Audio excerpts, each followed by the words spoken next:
Welcome back to our English Mystery Series from Australia. So far, we have followed the story of the Mushroom Woman.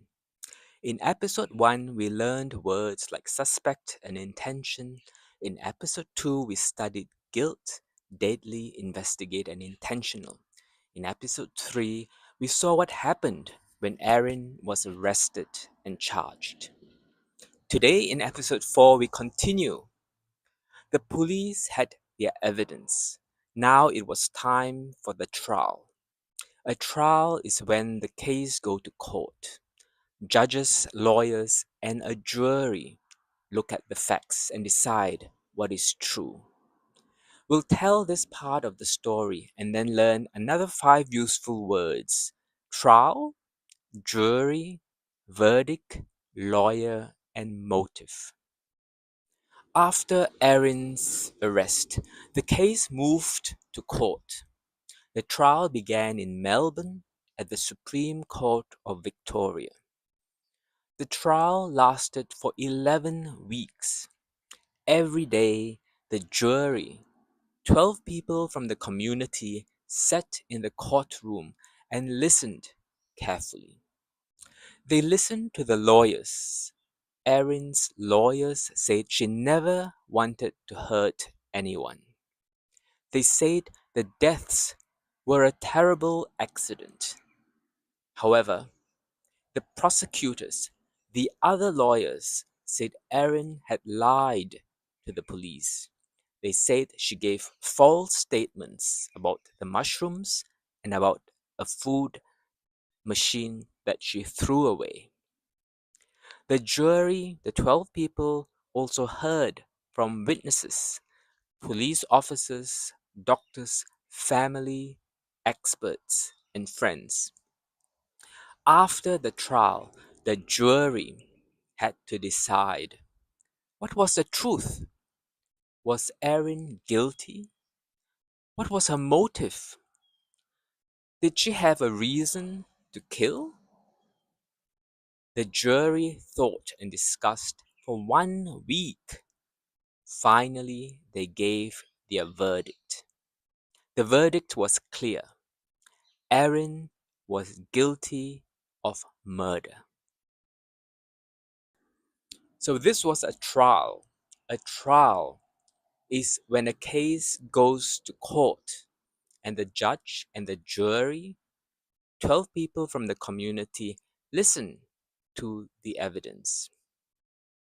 From the story, we learn that the trial lasted 11 weeks.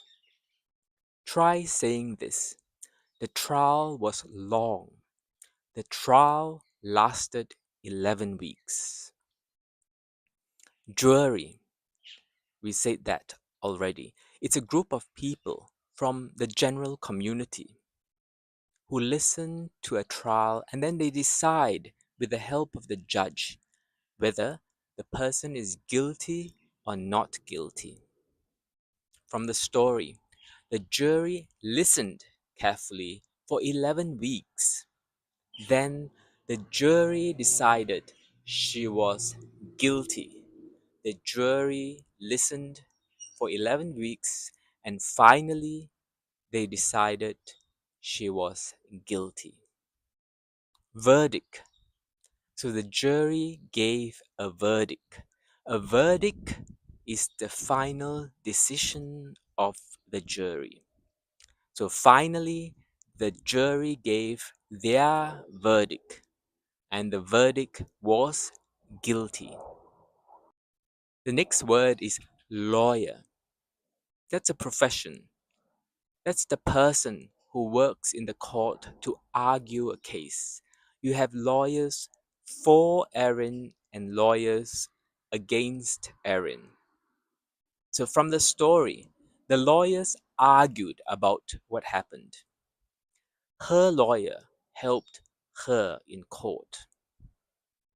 So he is a lawyer, she is a lawyer. My lawyer will speak for me. Erin's lawyer spoke for her.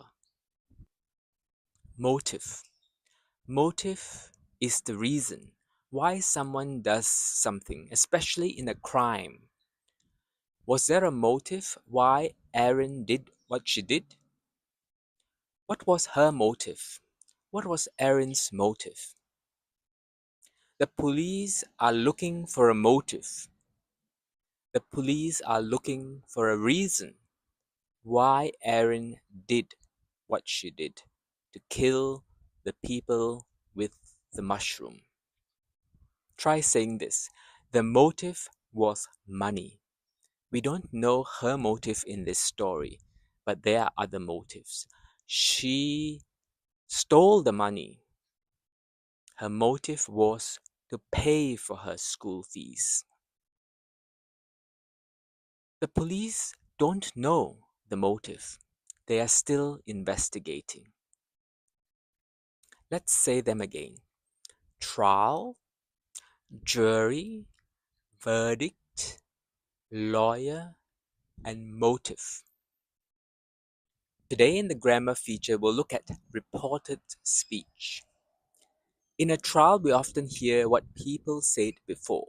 This is called reported speech. For example, Erin said she never wanted to hurt anyone. The police said she lied about the mushrooms. Notice, we don't use the exact words, we report them. For example, you can say, my brother said he was very tired yesterday. So you're reporting what your brother said. The teacher said that the students need to do their homework. So what did the teacher say? The teacher said that the students must do their homework. So that's reporting what the teacher said. This is very common and it's used in news. You use it every day. My mother said that I should go home at 11 o'clock. So your mother said, you reported that to your friend. My father said this, and this. My father said that we should be careful when we drive at night. Now, before we go, let's check your understanding of the story. Speak first and then repeat the answer. Where did the trial happen? Where? Where did the trial happen? It happened in Melbourne at the Supreme Court of Victoria. How long did the trial last? It lasted a very long time. It lasted 11 weeks. Who gave the final verdict? Who made the final decision? The jury. The jury, which were the 12 people from the community, gave the final verdict. What does a lawyer do? So a lawyer argues a case in court. What is the motive? What was Erin's motive? Well, the story doesn't tell us exactly what her motive was. What is a motive? A motive is a reason for the crime. So let's say one full sentence together. The jury gave their verdict after a long trial. So the jury gave their verdict after a long trial. Great work! Today in episode 4, you learned 5 more new words. Trial, jury, verdict, lawyer, and motive. You practice using reported speech. In episode 3, we practice the passive speech. Go back and revise that. This story is real and it helps us to practice real English. We continue in episode 5 with the sentencing, with impact statements from families, the punishment from the judge, and what happens next. Click like, leave a comment, and subscribe. Tell me in the comments which word was most interesting today. See you in episode 5.